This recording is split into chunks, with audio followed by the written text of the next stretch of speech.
네, 새정치민주연합 신기남 의원 얘기입니다. 자, 아들의 로스쿨 성적 때문에 학교를 찾아가고 한 다양한 일들이 있었는데 아버지의 사랑, 하지만 옳지 못한 방법 때문에 신기남 의원 힘들어하고 있을 것 같습니다. 자, 예전 영상 하나 준비했습니다. 13년 전입니다. 이회창 당시 한나라당 대선 후보의 아들 병역 비리 문제와 관련된 건데 그 당시 이런 얘기를 내놨습니다. 같이 한번 보겠습니다. 이회창 후보 병역 비리 은폐 의혹 사건 국정조사와 특검제를 제안합니다.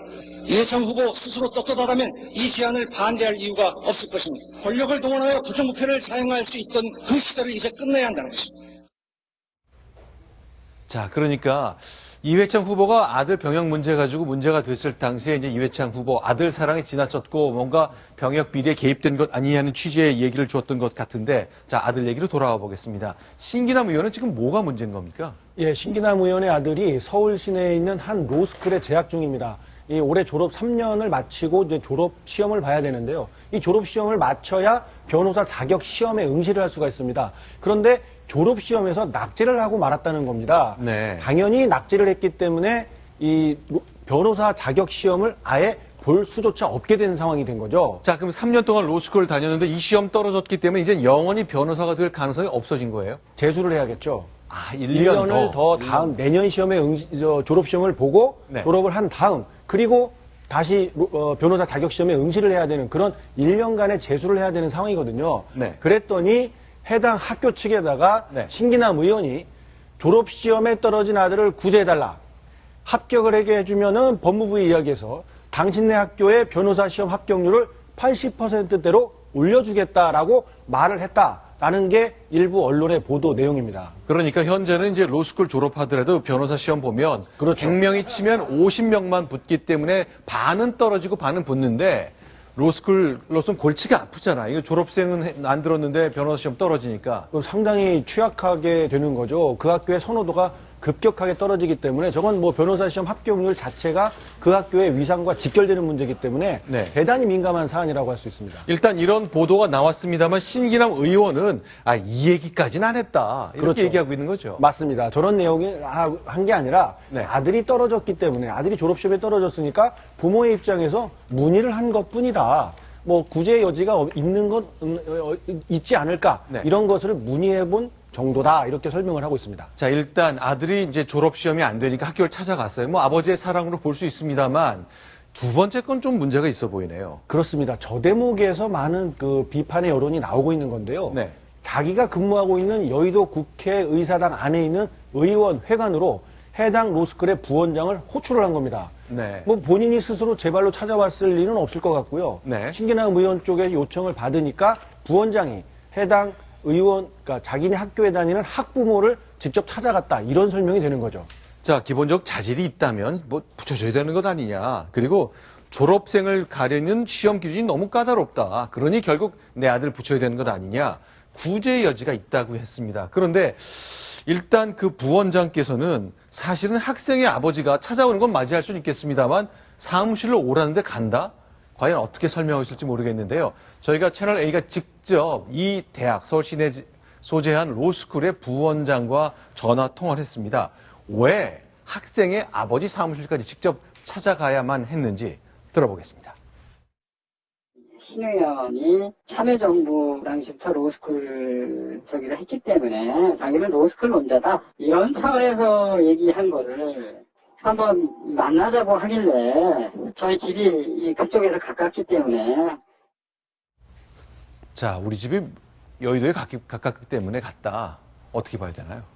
일단 뭐 말씀을 저렇게 하셨지만 네. 이게 보통 사람들이었다면은 과연 자기네 학교 학부모를 직접 사무실까지 찾아가는 정성을 보여줬을까 하는 의문을 갖지 않는 사람이 아마 없을 겁니다. 자기가 다니고 있는 학교의 학생, 그런 자격이 아니라 국회의원 신분이었기 때문에 가능한 일 아니었겠나 이렇게 보는 분들이 훨씬 많지 않겠습니까? 자, 그런데 일단 해명 자료를 어제 냈지요. 나 이렇게 80%를 올려주겠다는 말 한 적 없고 그 다음에 나는 법무부에 영향을 미칠 수 있는 위치에 있지도 않다고 해명을 했습니다. 예, 적극적인 해명의 모습을 보이고 있는데요. 네. 어떤 해명을 내놓다 하더라도 해당 아들이 관련된 일에 국회의원의 직위를 이용했다라고 볼 수 있는 대목이 부원장을 호출한 그런 내용이 있거든요. 그런 점 때문에 아마 저렇게 해명을 내놔도 많은 분들이 아버지의 자세가 아니라 국회의원의 지위를 이용해서 어떤 말을 한 그 자체로서도 큰 부담을 가질 수 있다. 이렇게 보는 것 같습니다. 뭐 신기남 의원은 그렇게 얘기를 합니다. 뭐 나는 압력을 한 게 아니라 정말 아버지의 부정으로 찾아갔다고 얘기를 하고 있는데, 그럼 신기남 의원을 맞이했던 그 로스쿨 관계자가 어떤 심정일지 한번 신기남 의원은 생각해 볼 필요가 있다는 것이죠. 아들이 공부 못해서 대학원에서 낙방을 했는데 아들을 잡아야지 왜 학교를 찾아갑니까? 고등학생도 아니고 대학생도 아니고 대학원생입니다. 굉장히 이례적인 경우거든요. 로스쿨 관계자 당황했을 겁니다. 그런데 이게 일반 학부모가 아니라 신기남 의원입니다. 신기남 의원은 누굽니까? 천신정의 한 사람. 예전 열린우리당 당 의장까지 지냈던 사람이고, 얼마 전에 그 전당대회 때 선거관 위원장 하면서 문재인 대표 손을 들어줬던 문재인 대표 최측근입니다. 이런 사선 의원의 신기남 의원이 찾아와서 야, 우리 아들 이러이러해서 낙방을 했는데 뭐 좀 방법이 없겠냐라고 물어보면, 그 신기남 의원을 맞이하고 말을 듣는 로스쿨 관계자 입장에서는 야, 이거 뭔가 좀 압력이 아닌가라고 충분히 느낄 수 있는 부분이거든요. 신기남 의원이 그런 뜻으로 찾아간 게 아니라고 하더라도 존재 자체, 방문 자체가 상대방에게 부담을 주고 있다는 것을 왜 모르는지 안타까울 뿐입니다. 자, 박성훈 의원께 질문 드리겠습니다. 이제 동아일보와 채널A에서 정치부장을 지내셨는데 이렇게 좀 질문 드려볼게요. 후배 기자가, 부하 기자가 좀 문제를 일으켰어요. 그래서 평가를 좀 나쁘게 주셨는데 아버지가 좀 보자고 하십니다. 그럼 그 아버지 사무실로 가시겠습니까? 네.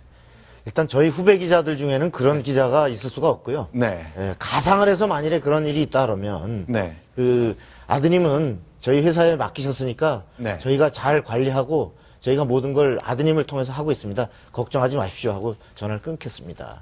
네. 사선 의원이 그렇게 해도요?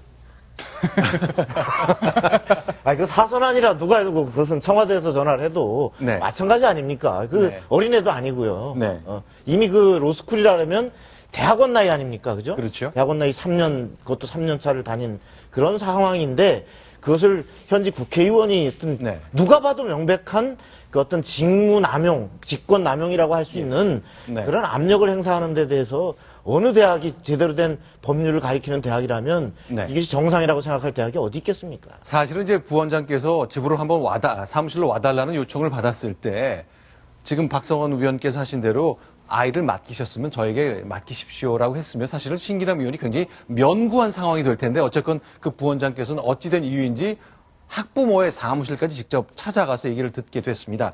그런데 이제 신기남 의원의 해명을 보니까 별것도 아닌데 좀 이렇게 일이 불거지는 것 같다고 생각하는 것 같아요. 사실은 1년 전 요맘때 대한항공의 땅콩 회항을 보는 신기남 의원의 생각이 그랬던 것 같습니다.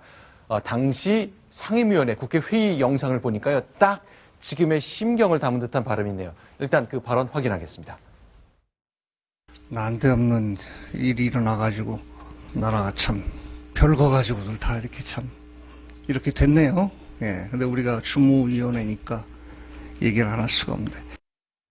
신기남 의원이 별거 아닌 거라고 생각하는 일이 생겼는데 저희도 이제 언론 매체로서 얘기를 안 할 수가 없어서 오늘 말씀을 좀 드리게 됩니다. 그런데 조수진 차장께 질문 드릴게요. 네. 이런 일이 계속 반복되기 때문에 힘 있는 의원들이 자기 아들의 딸의 미래와 관련해 너무 갭이 많다 해서 논란이 많은데 정치권이 굉장히 조용합니다. 이거 어떻게 설명해야 됩니까? 네. 일단 새누리당에서도 별다른 반응을 보이지 않고 있습니다. 네. 바로 이런 점을 들어서 가재는 개편이다.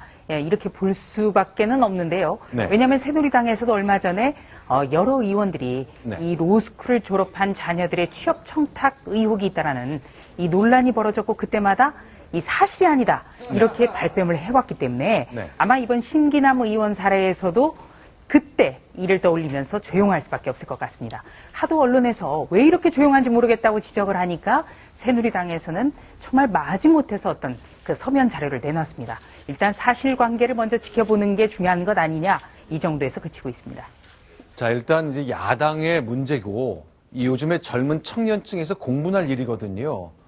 이런 걸 놓고도 여당에서는 아무런 논평 하나 정식으로 공식적으로 나온 게 없이 서면만 나왔다는 게 뭔가 좀 씁쓸합니다. 일단 새정치민주연합 내부에서도 사실관계는 확인한다는 거죠. 네, 사실관계는 확인한다. 네. 그리고 새정치민주연합에서는 이 신기남 의원이 참 좋은 지방정부위원장이라는 당직을 갖고 있기 때문에 이 당무감사원에서 조사를 하겠다. 이렇게 말을 했습니다. 네. 그런데 깊이 들여다보면 이건 아무것도 아닌 얘기입니다. 왜냐하면 이 신기남 의원이 그 아들 문제로 로스쿨에 압력을 행사한 것처럼 비춰지는 이런 의혹이 일고 있는데요. 이게 어떻게 당직과 관련된 일입니까? 당직과 전혀 관계없는 관계가 거죠. 없습니다. 네, 네. 그러니까 이 당무감사원에서 조사한다는 건 하나마나한 소리입니다. 원래대로 한다면 윤리심판원이라는 그런 어떤 제도적인 장치가 작동이 돼야 되는데 새정치민주연합에서는 이 원장이 사퇴를 했기 때문에 지금 이 기구를 가동할 수가 없다. 이런 얘기를 내놓고 있거든요. 네. 그렇지만 이 진실로 어떤 의지가 있다면은 바로 최고위원회에서부터 논의를 했겠죠. 네. 그리고 문재인 대표가 내년 총선에서 이기기 위해서 가장 강조하고 있는 것이야말로 혁신입니다. 네. 그리고 혁신위를 띄워서 각종 혁신 장치를 발표도 했었습니다. 이런 혁신위 기구 구성이나 혁신안의 발표가 무슨 소용이 있습니까? 이런 전부터 정말 국민이 납득할 수 있을 만한 그런 조치를 내놓는 것이 혁신의 시작일 것입니다. 자, 지금 저희 김승열의 뉴스탑10 많은 분들이 시청하시지만 많은 분들이 요즘 아이들이 왜 이래? 라고 말하실지 모르겠습니다만 이게 아들의 문제인지 아버지의 문제인지 어떻게 생각하시는지 궁금합니다.